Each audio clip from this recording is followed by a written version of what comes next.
星辰是永恒的见证者。盐田闪烁的波光里，跃动着古老文明的智慧。古格王朝斑驳的壁画间，封存着鲜为人知的历史兴衰。沿着千年古道的印记，与星辰同频的守护故事，感受这片土地上绽放的温暖光芒。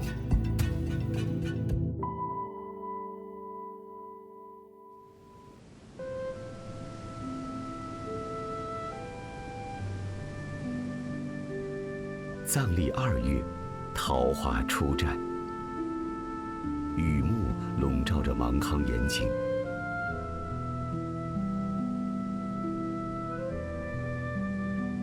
澜沧江裹挟着雪山的寒气奔流而下，唤醒两岸2700多块盐田。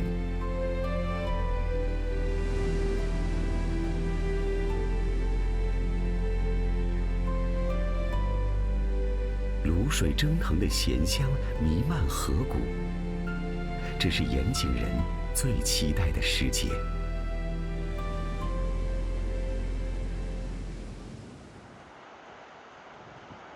加达村紧邻澜沧江，两岸近500米的狭长地带分布着千年古盐田。那我们差的些了呢，差东部绿的些了，差的干着差东部的有嘛的，我真的那个弄的谁子，你差的东部的人，差的差这的呢，东部的差这的没个通过在那的。那差就是疾控了，那老看了第三号了，那没几个上呀，老百姓不几个，但上那是就是在哪里，差几路的，但这个是不是这样？那差就几路的，差几人民。这里自唐朝起便开启制盐史，至今已有1200余年。藏族、纳西族等民族聚居于此，300多户人家世代传承盐业生产。变到30-40岁了，那过了就那么什么岁了，你那爹的就是什么人都是，那给2岁呢，哪有什么都是嘛的。格宗江措家族在此延续古法制盐，已历6代。按照传统习俗，晒盐的工作主要由妇女们承担，而男人们则外出贩盐。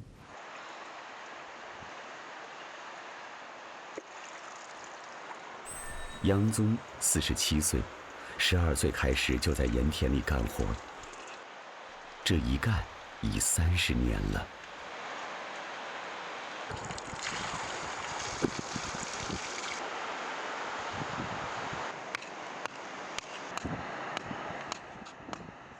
制盐不仅是劳作，更是人与土地的对话。制盐人凭借经验寻卤水井，以双手搭建盐田，引卤水入池，静待阳光蒸发凝结出红白盐粒。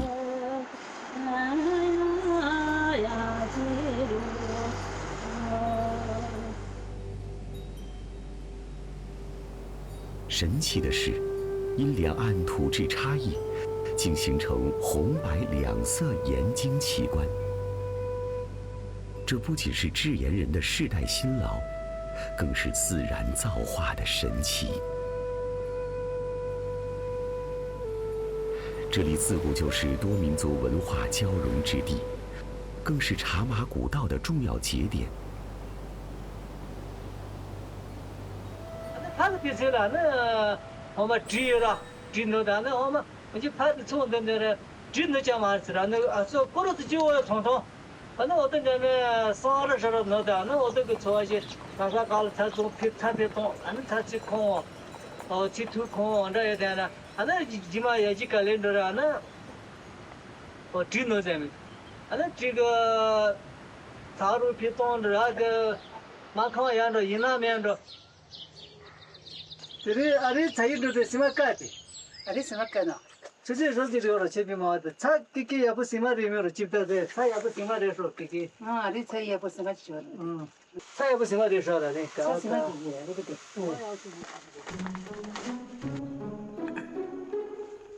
对于格宗江措一家来说，仅有的2.2亩农田很难支撑一家人的生活，盐田才是他们赖以生存的根本。因此，贩盐的经历深深地烙印在了格宗江措的人生中。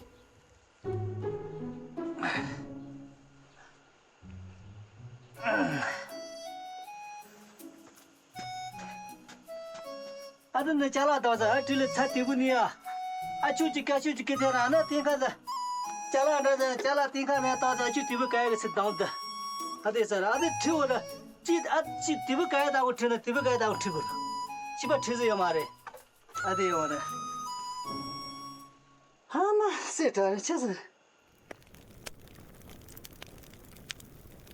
21岁那年，格宗江措跟随父亲踏上了那条漫长而艰辛的贩盐之路。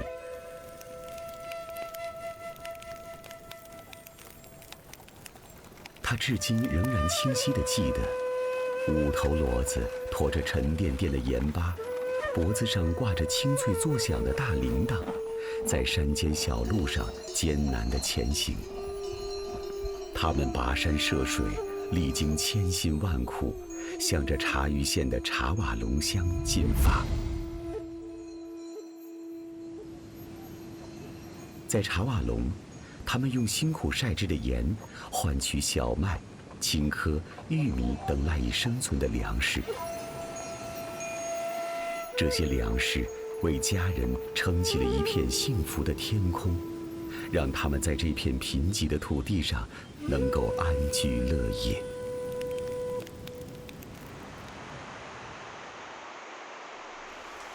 藏历3月，雨季比往常提前了。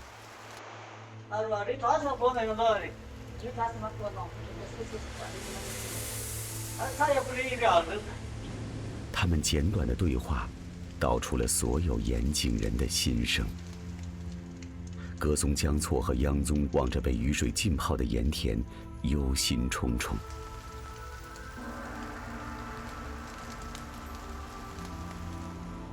盐井的制盐，是一场与时间的赛跑，更是一场与天气的博弈。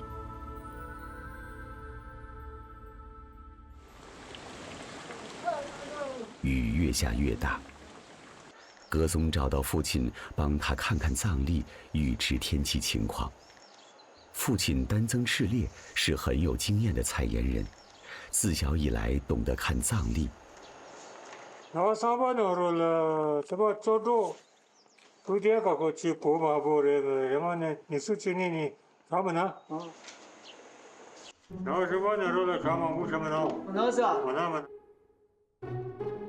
阳光对盐井人来说是最珍贵的礼物。藏历的3月到6月是制盐的黄金时期，只有充足的晴天日光才能带来丰厚的收成。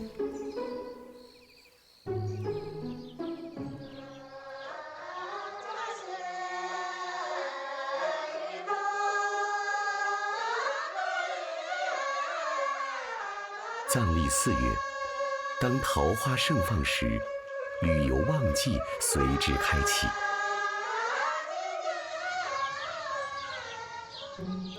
多少钱一袋啊？一袋5块，我们家便宜了，下面10块吧。这个白的是可以吃，10块。炒菜那边好一点。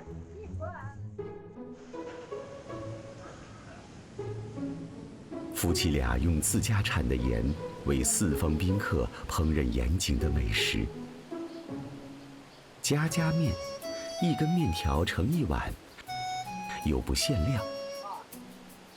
他们在自家新房里开设了家庭旅馆，还把原来的老房子改成了家庭博物馆。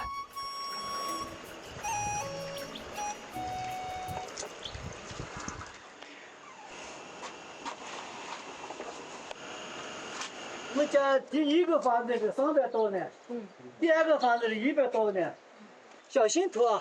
好。葛松经常会穿上祖辈采盐时的衣服，情景式的给游客讲解采盐的历史和当地的习俗。鞋子，绿色的。哦，就这个干丝，以前的没有干丝，没有桥嘛。3块钱前面。那喽，我们家了早晚那双个几个要嘛的。我说那个肉的热嘛的，说300几个要嘛的。那个你看把那老上在来这里的，那门那真的没有住的呢。眼睛、鼻子、嘴巴，最暖和的位置。位置，爷爷的位置。爷爷的位置。奶奶的位置前面。哦。这个应该搞。这个确实以后都看不到了。看不到，对。对。他深知保留这间老房子的意义，不仅在追溯往昔，更在于为文化的传播提供一扇窗口，让盐井在时代浪潮中绽放光彩。以前条件怎么样？现在条件怎么样？对比说。对。这个房子拆了这对比没有嘛？对。看不到了嘛？可以教育后代啊。对。怪美啊！这个建于什么年代？打开。哎呀，茶有妈妈。由于他们独特的待客方式，引来了很多游客入住他家。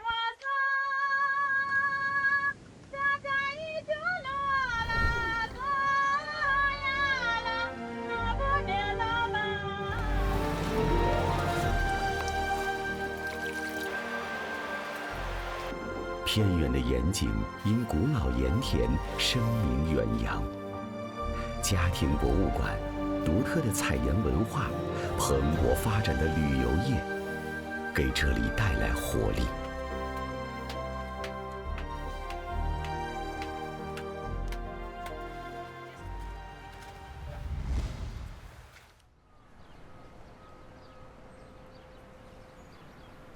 51岁的葛松江措一直有一个心愿，到拉萨看看布达拉宫。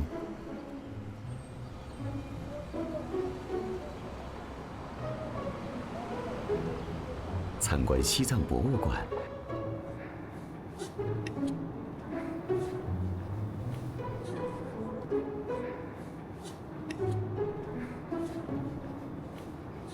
葛松江措凝望的岩画，恰是40年前宗同昌蹲在荒野岩壁前，为那些神秘符号按下快门的珍品。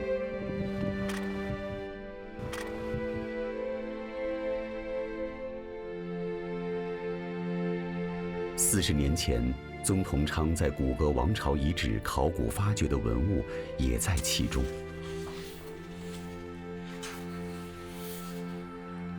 这就是85年第一次考察古格的时候发现的骷髅面具，是跳神用的。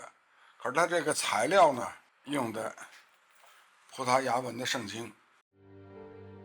75岁高龄的他一直有个心愿，出版一本阿里考古文物摄影集《天涯人迹》。他将再次踏上征程，重返西藏阿里地区，对画册进行最后的实地校对。吉祥动物。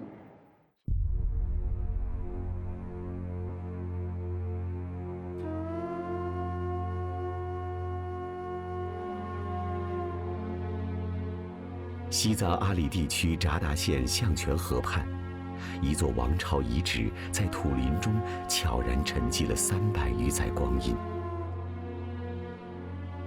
从10世纪到16世纪，用700年左右的时间不断扩建而成，反映出古格王朝数代国王的宏伟愿景。它的高度相当于今天160多层高的摩天大楼。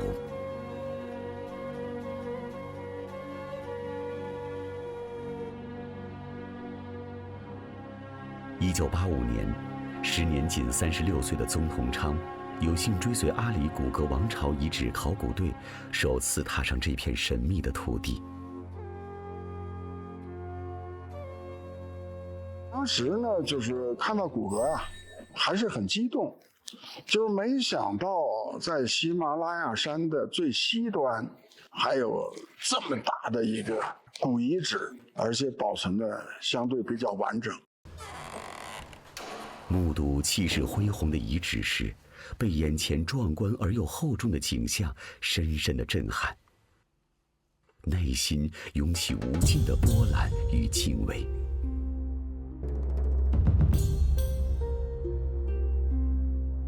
古格王国是藏传佛教后弘期的发祥地，在遗址上的这些壁画保存了700多年，真实的记录了后弘期佛教艺术的一些经典。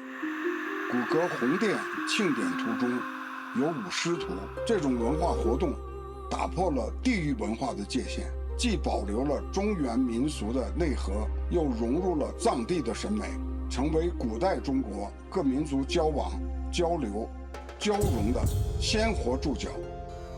其文化内涵实质上是多元一体，民族格局在历史上的生动呈现。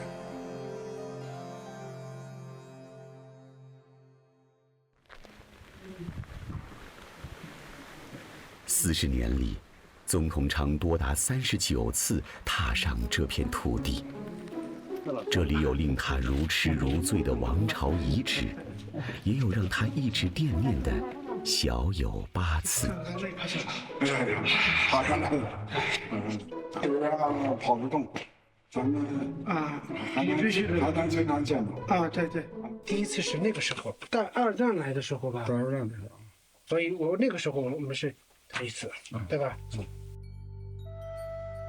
10年前，8次大学毕业后如愿来到这里，在东野王城遗址里看星星，在夏日正午的红殿里作画，终日能与这座遗址待在一起，也成为了古格王朝遗址的第3代管理员。我叫巴桑次仁，2012年从西藏大学毕业，艺术学院美术专业毕业，然后13年到了古格遗址，到今天已经整整10年，从事都是文物保护，还有古格遗址管理相关的工作。稍微弄成木，对，做一个骨骼的印章。近代考古，38年以前的，分了几个区域，它有宫殿区是吧？窑洞区，分几个区域，宫殿区。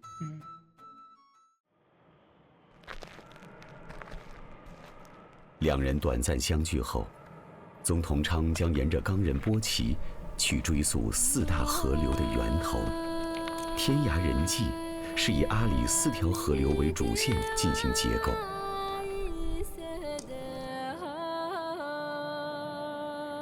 冈仁波齐发源的这4条河，又是恒河的源头，雅鲁藏布江的源头，它流经的地域非常大。人们为了感谢它，为了目睹它的雄姿吧，另外呢，在这个4条河的流域呢，有很多文化遗址。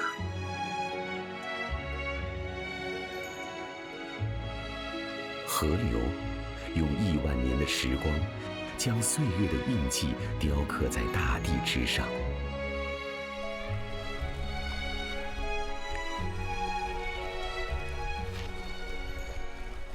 宗同昌的身影与古人重叠，在4大河流的上游探奇访古。他走在回溯文明的路上，也走在天涯人迹的影像中。然而，回忆起这本摄影集的故事，宗同昌的思绪回到了1985年的西藏。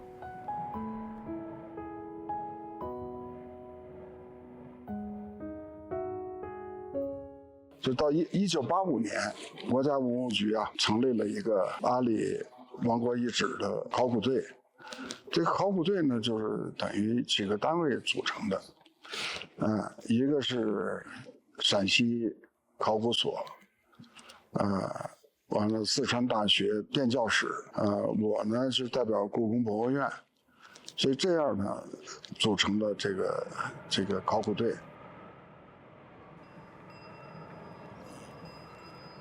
当宗同昌在冈仁波齐对画册进行校对时，八次依旧在古格王朝遗址坚守着自己的岗位。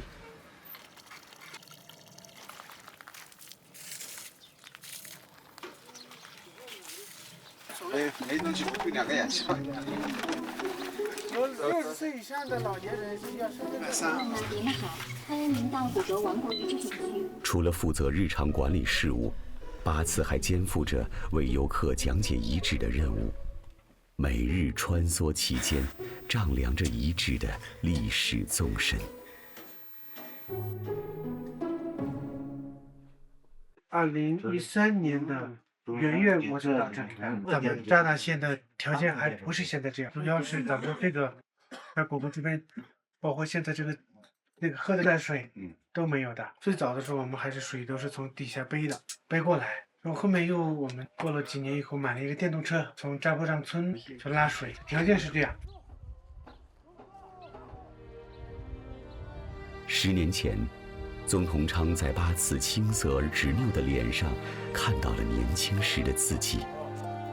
那时的八次远离喧嚣，甘愿守在这承载厚重历史的遗址里，做着壁画临摹和文物保护工作。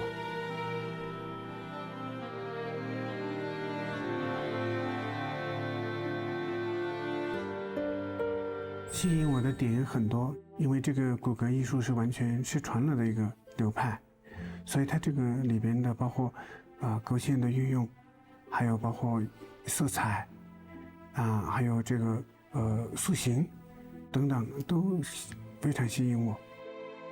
艺术特性主要就是还是这个骨骼的这个流派，它包括它的佛的这个发髻，还有包括五官，眼睛比较细长这种。 还有这个衣服的褶皱这种比较简易，这种是它的主要艺术特性。现在还没有完成，我也不着急，因为画画就是这样，刚开始起点就是纯粹的爱好，而不是必须哪天要赶把它要画完，然后怎么样，没有，完全没有计划，就是一直在画画的状态。10年前。 他们曾站在同样的地方，聊着彼此的人生和理想。10年之后，他们依旧在同一个地方，像第一次见面聊天那样喜悦。眼前的这座王朝遗址，见证了他们对文物保护的态度与心中热忱的坚守。 实际一个王朝，一个遗址，它也是有生命的。建造的年轻时代，到了它的中年，最强大的时候，可是呢，种种原因吧，最后它也有衰亡的时候。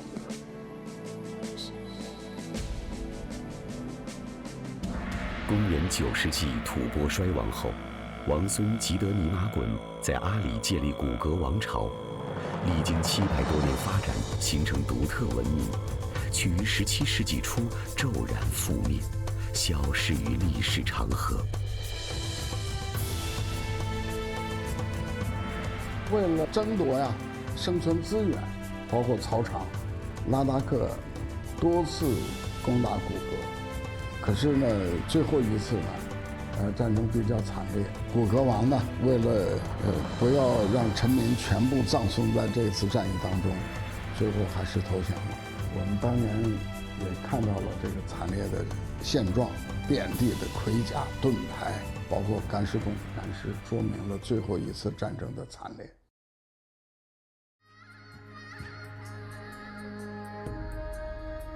时间在不经意间。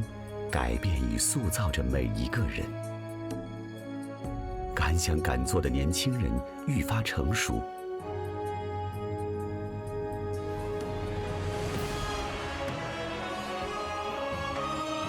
勇于探索的中年人也更加睿智。同一座遗址，见证了他们10年不变的友谊。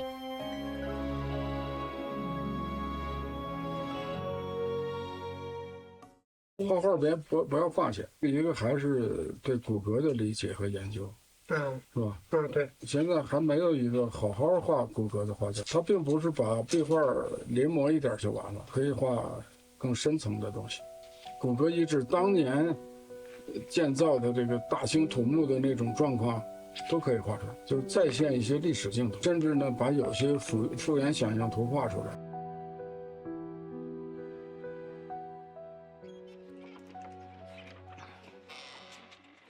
钟老师，这个送给你。哎呀呀，那我就先走了。好，下次见了。钟老师，那注意安全了。哎，好嘞。好了，再见了。好，多休息。哎，朋友们，你们好，欢迎。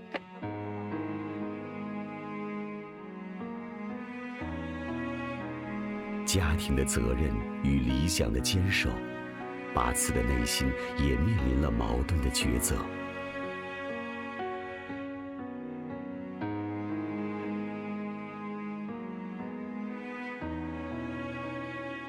我是13年到现在，也就整整10周年。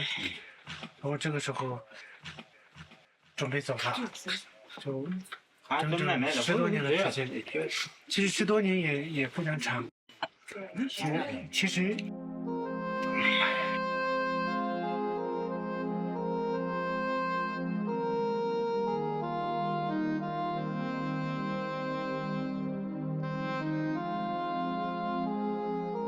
无论留下或是离开，或许并不那么重要。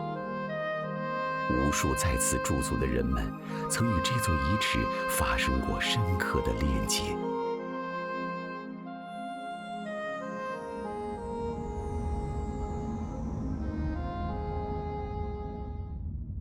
星空下所有的歌声，变成这片土地相合的天籁之音。这座遗址汇集的一位探索者的忠诚和一个年轻人的守护。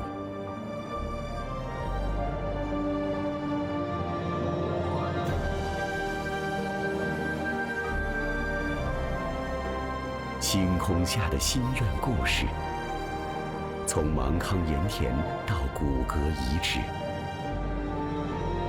从澜沧江畔到象泉河谷，高原的星辰见证着坚守与付出。盐田闪烁的波光里，倒映着文化守护的智慧。骨骼斑驳的壁画间，见证着民族团结的友谊，更是筑牢中华民族共同体意识最动听的和声。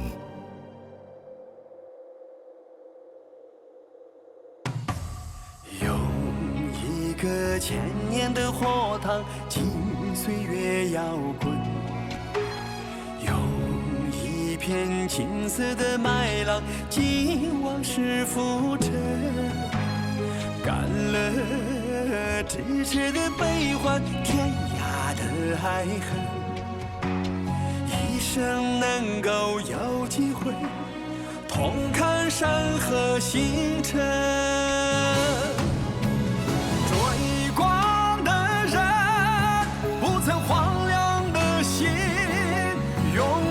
前程，追光的人，在那不问归期的旅程。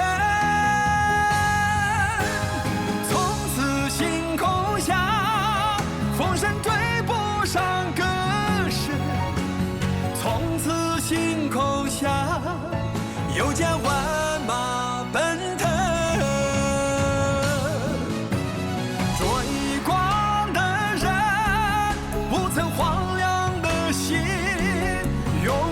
前